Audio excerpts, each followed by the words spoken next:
your behalf. No, undoubtedly, this is a story that has played out in India for years now. You spoke about the last 12 years. We went through a similar situation in 2008 to 10. We went through a crisis in terms of high energy prices around 12, 13, 10 years ago, 9 years ago. And therefore, ever since 2014, and at that point of time, if you recall, we were considered one of the fragile 5 economies. But ever since 2014, we've been focusing on structural reform. We've been focusing on strengthening processes, making it easier to do business, accumulating greater foreign currency reserves, stabilizing the economy in terms of more secular growth rather than the high ebbs and tides that we used to see earlier. And our own experience is that the various programs over the last 7 or 8 years focused on the one hand towards a better life for the people of India, particularly the teeming masses who didn't have elementary utilities like electricity, cooking gas, healthcare, drinking water. We've been focusing on the one hand through public investment on improving the lives of the people, and on the other hand to ensuring our economic security, which includes energy security. You may be aware we have one of the world's fastest growing renewable energy programs. Yeah. And we brought prices down through sheer scale and technology adoption to levels where today our clean energy is at lower cost than our fossil fuel based energy. And now we've reset the target almost so many times that we are losing track whether we have to do 450 gigawatt by 2030 or 500 gigawatt. And our Prime Minister is very demanding. He finds a way that there's something happening and he'll immediately up the ante on the story. So I can tell you that we've been able to recognize the crisis well in time, convert that into an opportunity. And you spoke about 2020 when COVID first hit the world. It was an animal nobody knew. Nobody knew what the protocols are, what the cure is, where the solutions are. And at that stage, I remember Prime Minister studying the Spanish flu. And in fact, getting some of us also to research that. And you'll be amazed at what we found. We found that those areas, particularly in the United States, those states which focused on saving lives had a very rapid economic recovery. And those who focused only on saving their economy went downhill in the subsequent decades. And therefore in 20 we took the harsh decision to have a complete lockdown. We suffered enormously for about a quarter or thereabouts. And we had a slow path to recovery in the 2021 period. But in the long run, it's paying us rich dividends. It helped us focus ourselves on building better healthcare. Yes. It helped us focus on research so that we today have 5 or 6 domestic vaccines. It helped us to focus on energy independence, which is helping us in today's day and age, where we have our dependence on crude oil, but other than that, in terms of electricity, in terms of heating, cooling, all of that, we are completely self-sufficient. And during the COVID period, when we announced our self-reliance package, and self-reliance was not a program to close our doors. It was actually a program to open our doors to international engagement and expand the frontiers of our trade, both in goods and services, focus on attracting more investments. So all through the COVID period, we saw, for example, the highest ever foreign investments into India. During COVID, we've seen, and the current year closes on 31st March for us, we'll have the highest ever exports India has ever done in its history. 410 billion. Yeah. It'll be upward of 410 billion. Yeah. We were 400 on the 21st of March. I saw that. We have 10 days more, so we'll be upward, maybe 415. Our service exports with no hospitality, no tourism, no travel will be about 250 billion, the highest ever. Probably 20% more than the highest ever before this. So in every area, a very focused effort to keep the economy strong, while at the same time taking public welfare, public good to the people, As she mentioned, we've also focused a lot on public investments. Our budget this year was largely about government-funded infrastructure projects, on the back of which we see the multiplier effect helping us on the demand side, and obviously that leading to more investments to meet the supply constraints. We are working with partners like the UAE, and we had an engagement with UAE to get in place a comprehensive economic partnership, start to finish, 88 days, and not just an interim agreement, a comprehensive economic agreement is in the public domain, released only yesterday, and widely encouraging for all people both in India and UAE, because it's truly fair, equitable and balanced. So our effort is with those strategic partners who believe in a rules-based system, who believe in transparency, who believe in equity in terms of engaging with us on trade. We are looking at expanding our relationship. We are looking at a two-way trade which helps India. We are looking at encouraging technology adoption in our country and taking it to the rest of the world. For example, I'm going to have you wrap it up. One minute. We saw 40 startups in calendar 21, and we've already seen 13 startups in the first 2 months of this year becoming unicorns. Yes. So I'm seeing India and the youth of India really responding to these challenges with great enthusiasm and energy. Very good. Interesting. Okay, so we have 15 minutes left, so we have to keep very tight answers. Everybody made a very good, bold opening statement. I want to get to the heart of, are we dividing the world because of Russia and Ukraine? Is there a risk here that the UAE is neutral, Egypt's neutral, India's neutral on Russia and Ukraine? Probably a pretty good long-term or medium-term decision. But is the Iron Curtain coming back down again, where we divide Europe and the United States from the emerging market world? Is there a risk there of that transpiring? You straddle East and West. You have to be a global economy. But is this going to backfire because people are picking sides, trying to stay neutral, don't want to show their hand too early in the game, but the U.S. is weaponizing the dollar on the sanctions on Russia? How do you see this playing out? Are we going back in time and putting up trade barriers, or can we stay engaged between the developed and developing world?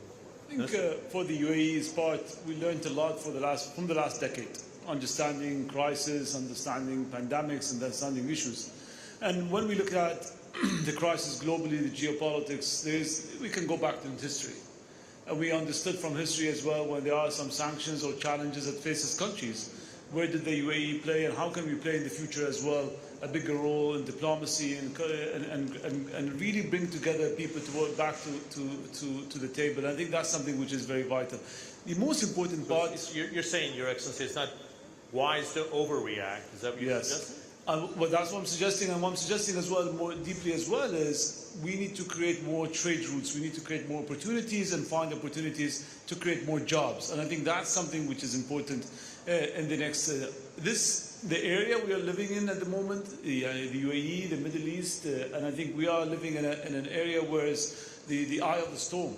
There's a lot of challenges happening around us. There's a lot of geopolitics issues, but we learned from that we're very positive. We're very prosperous. And we really look at creating more allies, creating more trade and more economies with the world. And I think that's something where we will stand and we will learn from. So the CEPA program that we signed with our biggest allies, India, really going to bring trade routes together, going to bring really strong jobs creation between that. We're expecting 250,000 jobs will be created off the India alone. I think that's something which is a huge as well for the next generations of youth, for the people coming in. That's something as well which is vital. And I think what we're looking at as well post the pandemic and the issues and stuff is how can we actually go back to understand the trade routes, redesigning, re-engineering supply chains, and really focus on the bigger picture here, which is going to be the inflation part and the effect of oil prices going up, the challenge of that as well. So the UAE is part of the global economy. We're always going to be affected, not just the UAE, the whole world is going to be affected with such sanctions, such economy. But what we really understand is we need to really play an active diplomacy, and bring things back to the table and actually work on more trades and redesign the supply chains. To give the context for those visiting from the outside, it's 8 CEPA agreements for 2022. That's fairly ambitious. Another one's supposed to be signed this week with Israel, so that's quite a milestone. And 27 overall. So the master plan goes 27, yes. 27. Who came up with that crazy number? It wasn't you, right? No. What I wanted to focus on is something we brought up in our morning session and then midday with His Excellency Khaldun Mubarak and Larry Fink. Mukhtar, from your standpoint from the IFC, because of the weaponizing of the dollar and sanctions, because of the willingness of China to start pricing goods, even potentially oil and gas in renminbi, is this the beginning of a transition to a much more diversified currency market where the dollar doesn't remain the kingpin, if you will? If you start pricing oil in renminbi and Russia takes payments in rubles in the future, is this the beginning of the fade? Is there a risk in that, or is that a healthy shift? As I said earlier, I'm seeing fragmentation, and it's interesting because I don't think that we can take the history of the world and use that model to analyze the situation. Today, what we just heard from the ministers is that you have now what they say in French, géographie variable. You have a kind of a very different constellation which are building. And I don't think you will have one monoblock here and another monoblock here. Depending on the issues, depending on the question, you have some formation of blocks, of groups, of alliance, of trading groups, of trading partners around some issues. Let's take the issue of climate change. The views varies not around a particular line of countries. You take an issue on food security, you take an issue. Second situation is very different. The localization of liquidity and capital is very different from what it used to be in the past. It's much more distributed in the world. Third, you will have more movement of human capital. And let's not forget that human capital is central in what you are thinking.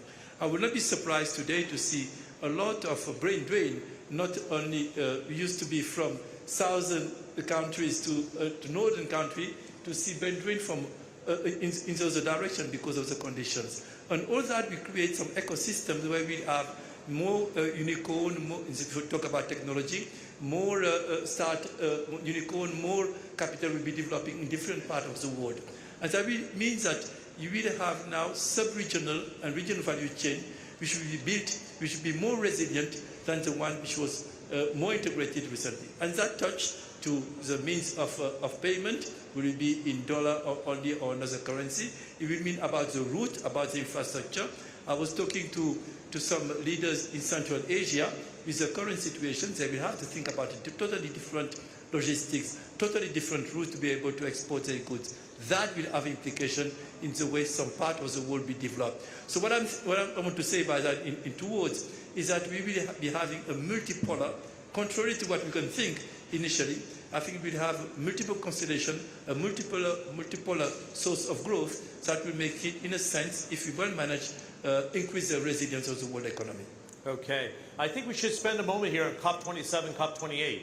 The host of COP27 is Egypt, 28 is Abu Dhabi. And and this also affects India as well, one of the things that's been left out of the COP26 debate is we still have 750 million people without access to electricity, about 600 million of them on the African continent. Which role are you going to have to strike the right balance, Hala, about, yes, we pursue aggressively the transition, but let's not forget access to electricity at the same time? And I know I was with Minister Amola at Egypt Petroleum at the time. Yeah. And he said we have to make access part of the conversation and accelerate. But in the 21st century, have people living without electricity seems almost shocking. Absolutely. What influence are you going to have there? Definitely, always having the balance is the right approach. So Just yes, watch your time here because we only have 8 minutes. Yeah. Thank you. And this gets me to a very important point that I was talking to you about a few minutes ago during the recess before starting the session, that one of the very important things that Egypt have embarked on, and we have to realize that we have passed through a period where we had unpolitical stability between 2011 and 2014. These were 4 years of total political instability. We had absolutely negative growth rates during this time until His Excellency the President came to power. So starting that time and with the economic reforms, we invested a lot in infrastructure. And at that time in 2014, we suffered from electricity cuts for about half a day. It affected our lives at home. It affected our factories. It affected hospitals. It affected almost the lives of all the Egyptian people. So we invested a lot in infrastructure. We spent almost about $400 billion during the past 7 years in investing in infrastructure. And comes to this also is investing in the rural areas of Egypt. So we also started an initiative called Decent Life Initiative, whereby we are upgrading and enhancing the quality of life of 4,500 villages across Egypt around almost 3 to 4 years. This is basically 58 million population. We're providing them with sanitation, with clean water, with electricity, with the roads, with job opportunities, with green projects, and it's all sustainable cities. Here comes, so we're doing sustainable cities, we're providing them with decent housing. So this is one of the major projects that we are doing in order to enhance the quality of life of people. Coming to the COP, we are embarking on a lot of green projects. We are at the area of the Suez Economic Canal zone. We have about a number of green hydrogen projects that we are witnessing, starting as a pilot project these days. We have also established the Sovereign Wealth Fund of Egypt. That's a major vehicle whereby it is crowding in private sector. It's an investment arm of the government, but its main role is to crowd in private sector, not to crowd out private sector. To encourage them to come in. So we are finding investment opportunities. We are transferring investment opportunities, putting them to become investment products, and we're offering this to investors, whether local or foreign. We have 4 sub-funds. One of them is the Green Fund that we are establishing now. The other is a FinTech fund. The third is a utilities. And the fourth is a medical and pharmaceutical. Interesting. Piyush Goyal, I think it would be interesting to hear with such a large economy and the progression you've made in terms of diversification. I don't hear any alarm in this panel. So if I sit in the World Government Summit in 2023, I don't want anybody saying, well, you were chairing an emerging market panel and nobody talked about the risks that are inherent today. We can sail through this most turbulent time with a war underway, coming out of a pandemic with inflation, and not have a global shock. I think we can, because world economies are much more resilient. I believe that partnerships have been created which are supporting each other.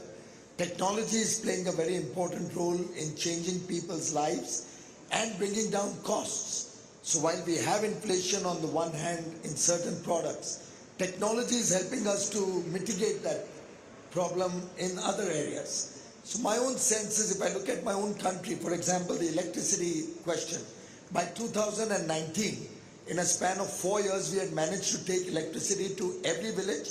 We have about 600,000 villages in India. And taken it to every home, so that today nobody can say if he wants an electricity connection, he won't get it.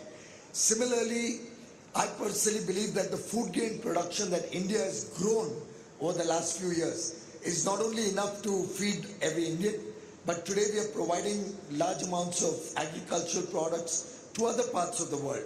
Our agri-exports is about $50 billion this year end, and next year will of course increase it. All through the COVID, we were ensuring our friendly partners got adequate foodstuffs. We are happy to support Egypt in its requirements of wheat because of the conflict, and we can make sure that not a single home in Egypt will have a problem of wheat all through the next year or 2 years or 3 years, or why not forever? Yeah, forever. So we are, I think, in a sweet spot where emerging markets have strengthened themselves over the last few years. They will certainly need to be supported if we have to meet the climate goals. We have yet to see the developed world come up with truly practical funding programs. We've not seen the $100 billion any year for the last, it was to start 10 years ago. We haven't seen a single dollar out of that. whenever we talk about climate finance, they throw us to the companies like, all the funds and say, go and meet Merrill Lynch or Goldman Sachs. I can do that on my own. I don't need anybody to introduce them to me. So I think there's a lot of disparity in terms of intention and action, in terms of climate.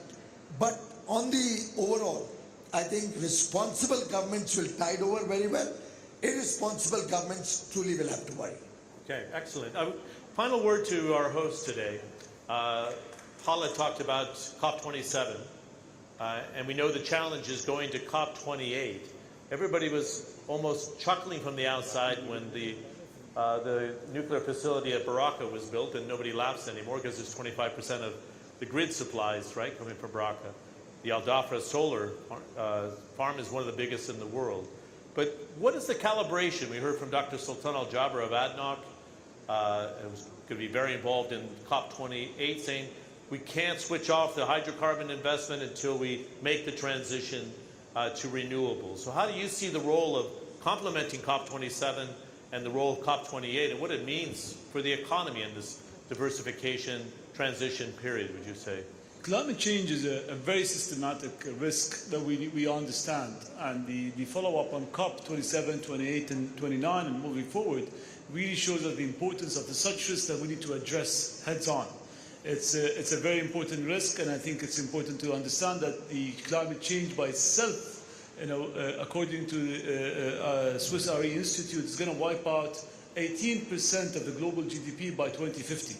Now that is a huge risk for the economy, and that's something we shouldn't sit here and actually just take it in. I think that's something which is very important to identify and come in a platform like this today and really speak about it and really address such risk. But what opportunities can be created?